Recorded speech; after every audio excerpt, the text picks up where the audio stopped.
What is going on, YouTube?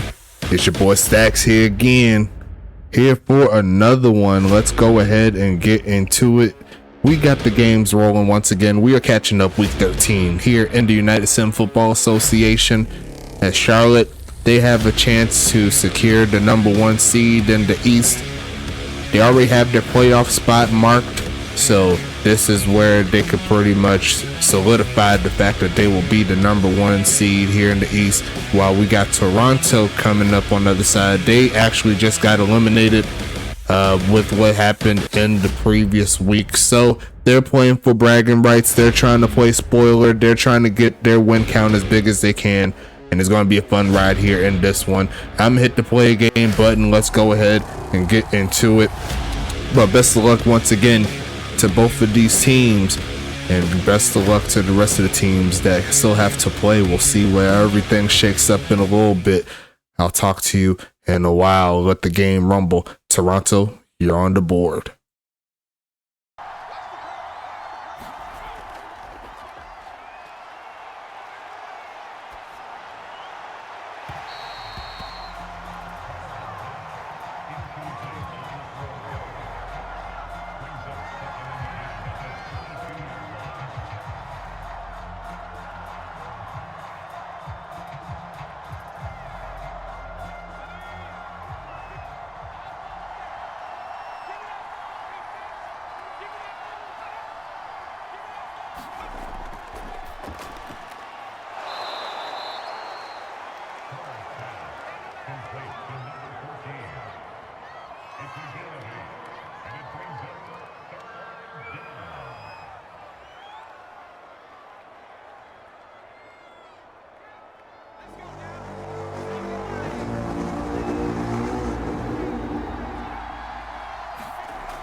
The kicker on for the extra point.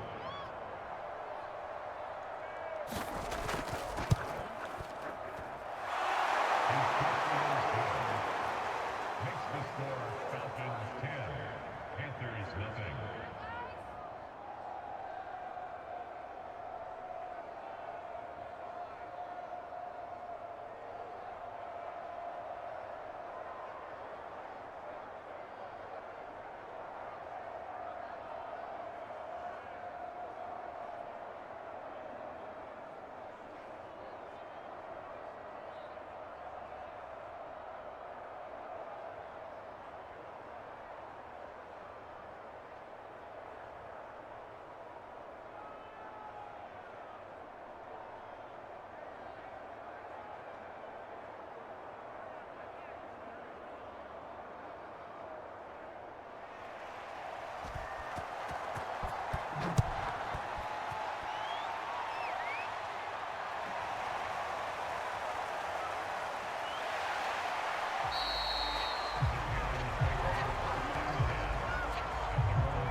Good shot. Yeah, we dominate today.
defense is get on the field.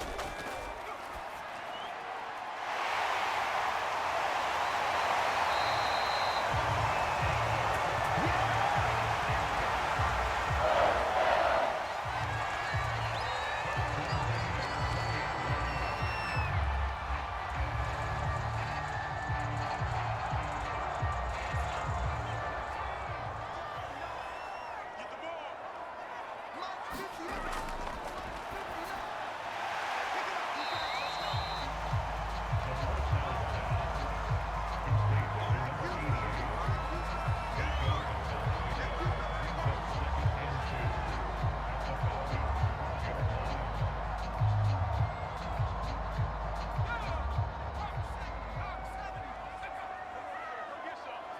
Come get some. Come on here. Come get some.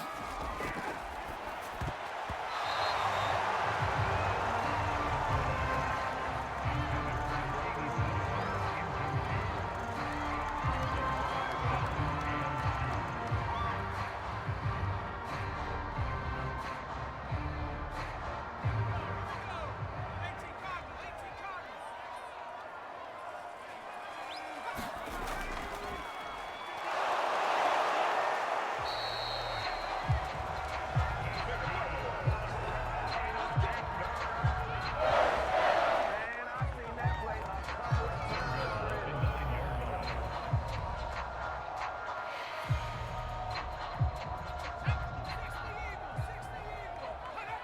Grip left, grip left.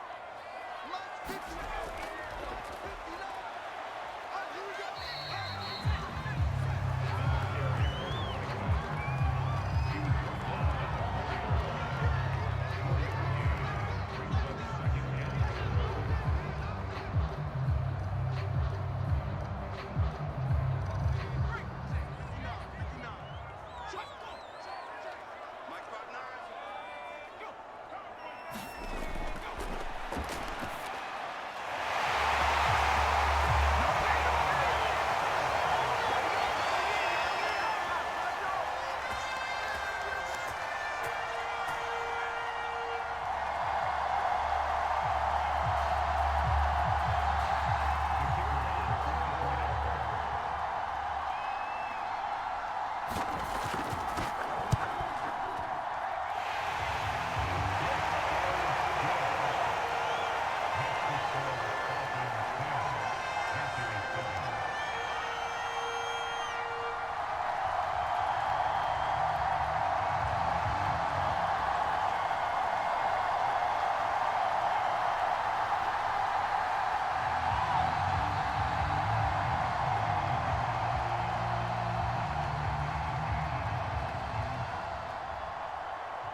A 4-yard loss.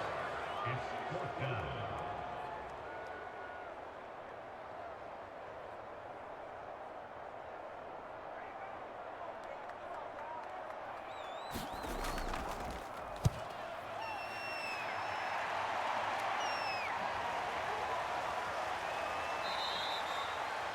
The Falcons take over 1st and 10 at the 50-yard line. Let's go!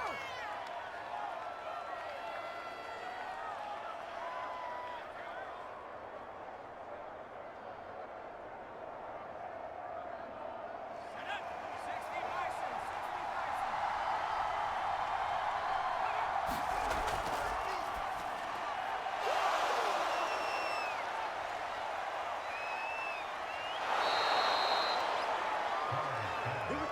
Complete to the 87. Way to hold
told you. I ain't going nowhere. Complete to number 22.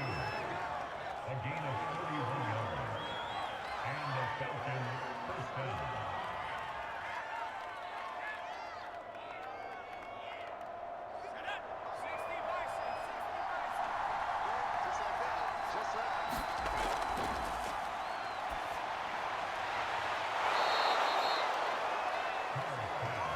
Complete to number 2. It's a gain of 9. Dominated, boy. Brings up Dominated. second and a yard at the 43-yard line.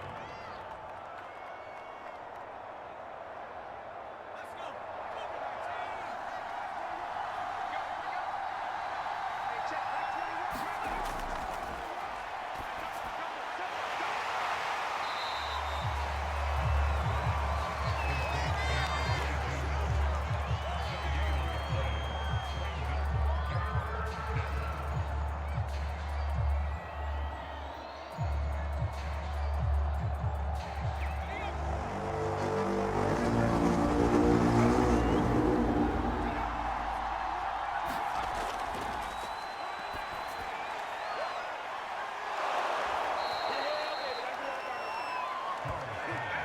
Complete to number 22.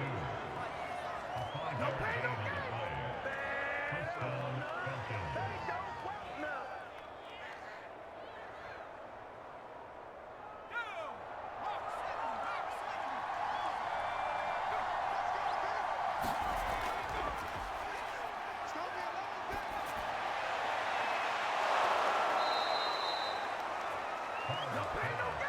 Complete to number 84. First and goal at the 4-yard line.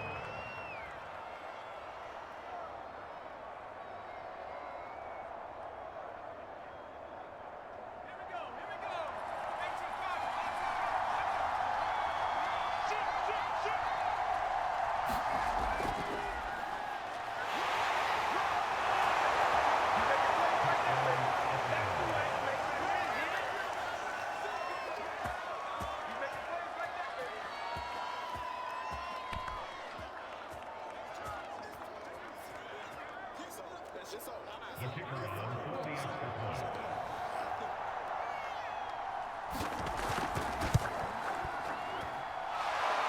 The kick is good. That's the score. Falcons 24, Panthers 17.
So it looks like we have a tie ball game in this one. It looks like it'll more than likely go into overtime. We'll see what the play is here as that passes off the back foot, and that was kind of dangerous.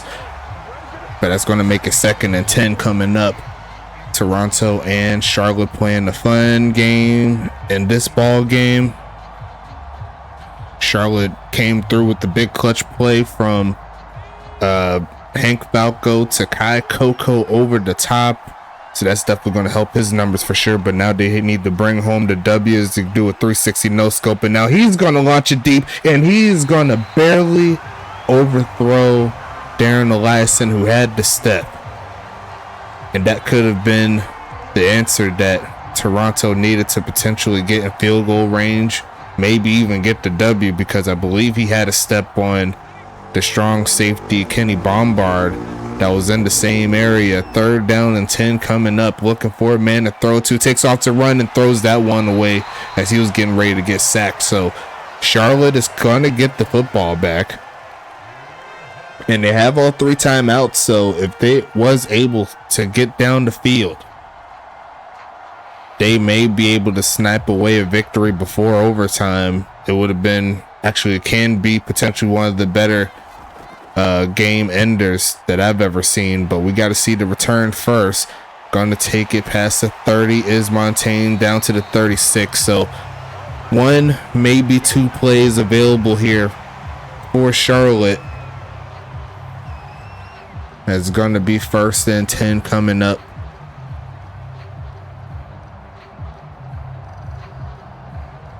They can get potentially the midfield with the solid play. They do have the 3 receivers down at the bottom of your screen. It looks like Hail Mary.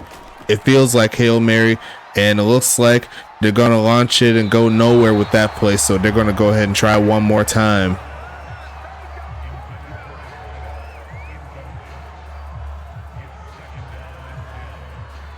Second and 10. Potentially the final play of regulation, assuming Charlotte doesn't find the answer here.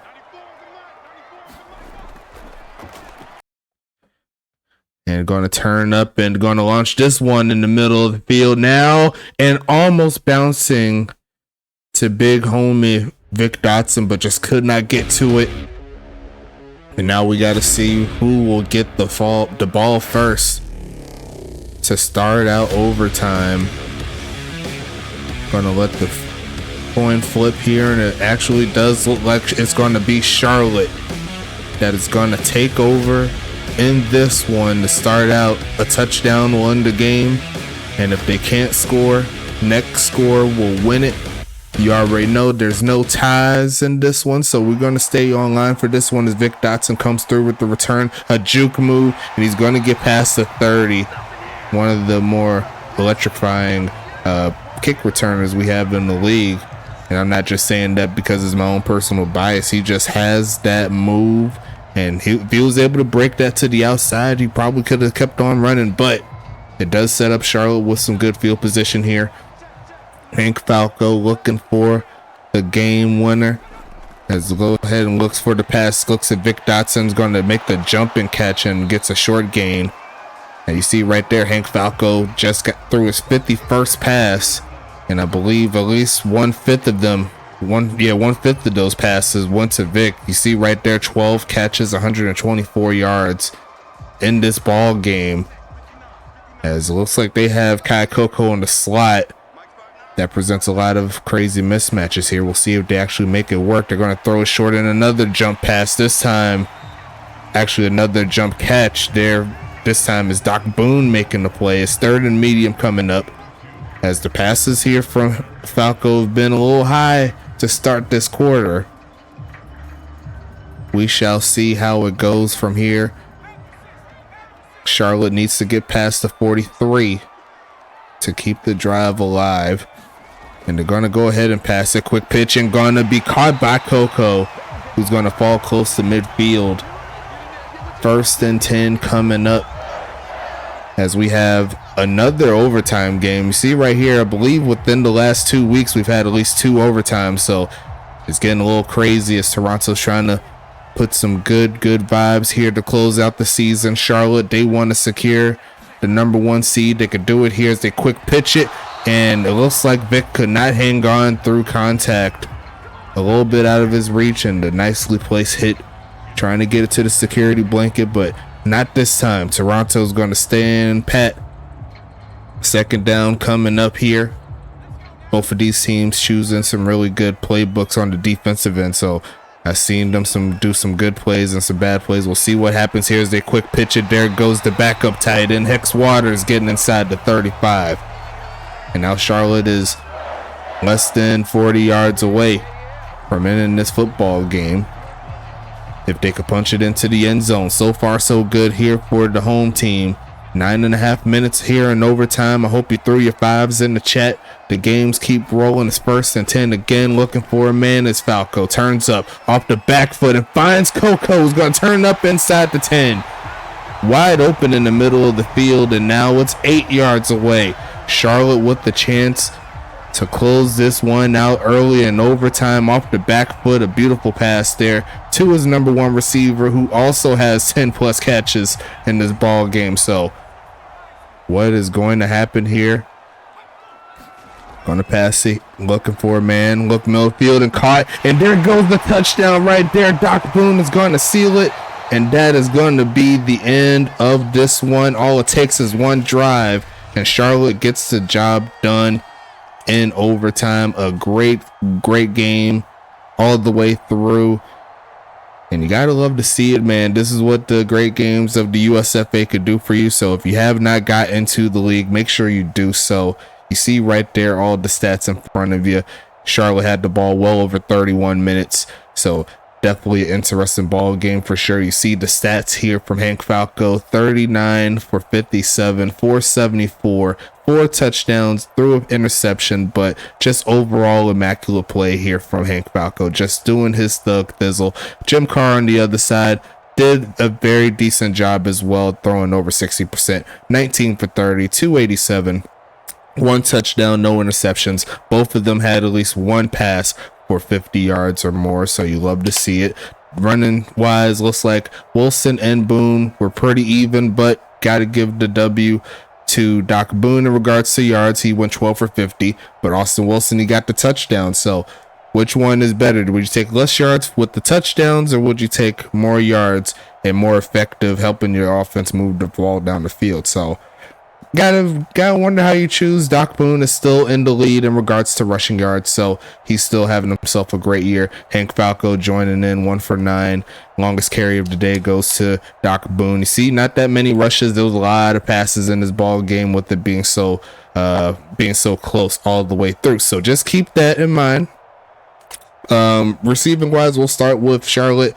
Vic Dotson led the way in catches with 12 for 124.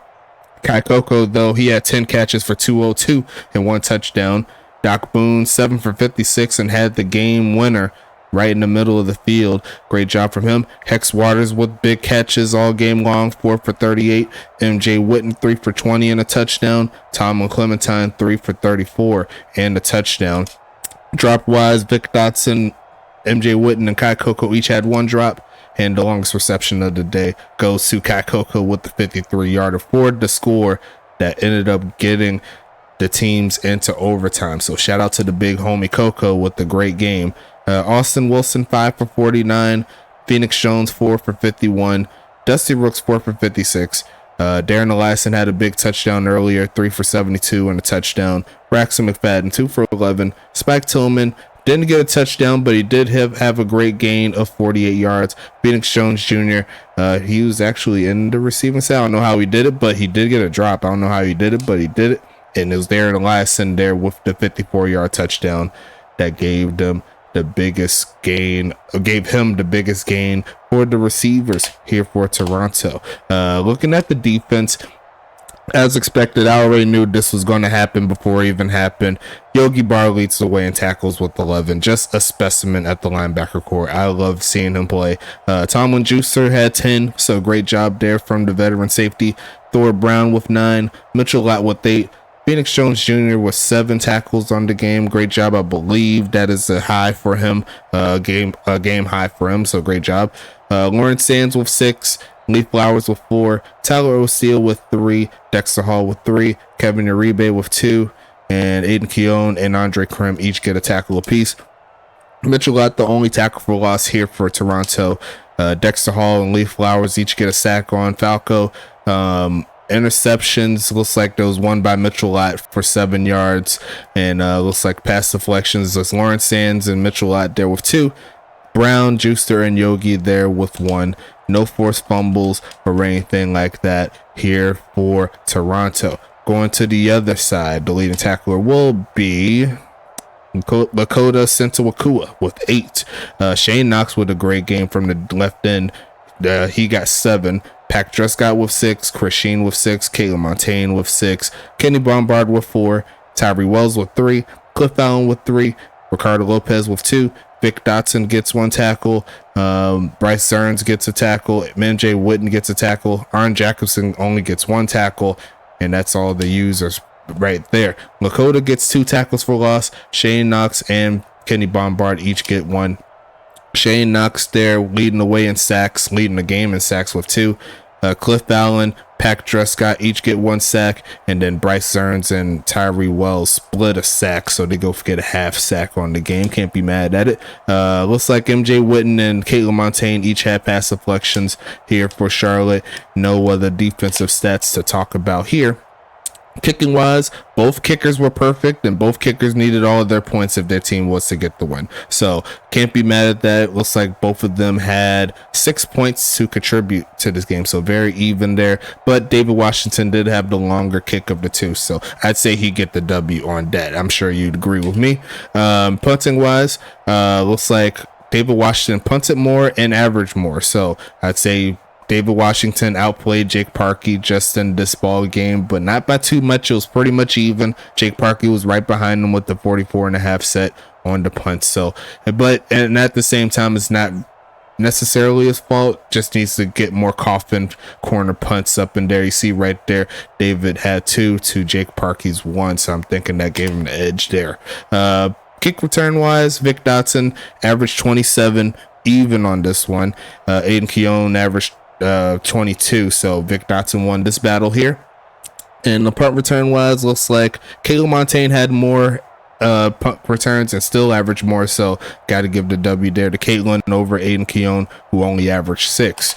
Going into the scoring summary, you see that David Washington started out with the field goal to give them the 3-0 lead. Then Darren Eliason made it 10-0.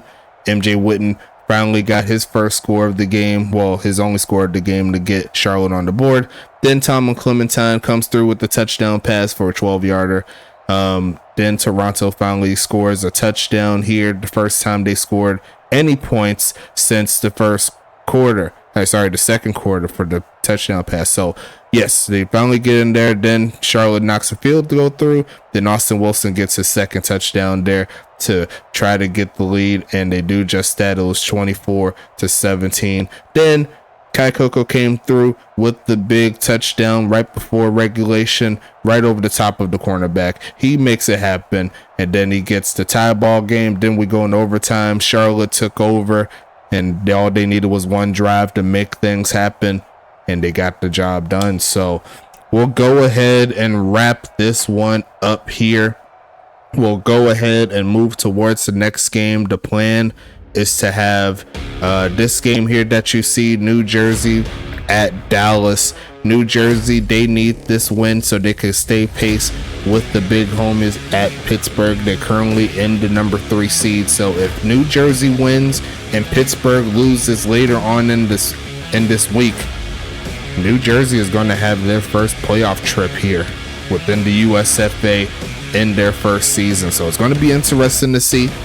We're going to go ahead and keep it moving, as you already know. But until then, stay safe, everybody. We'll talk to you later, and we'll get the gameplay rolling. You know what I'm saying?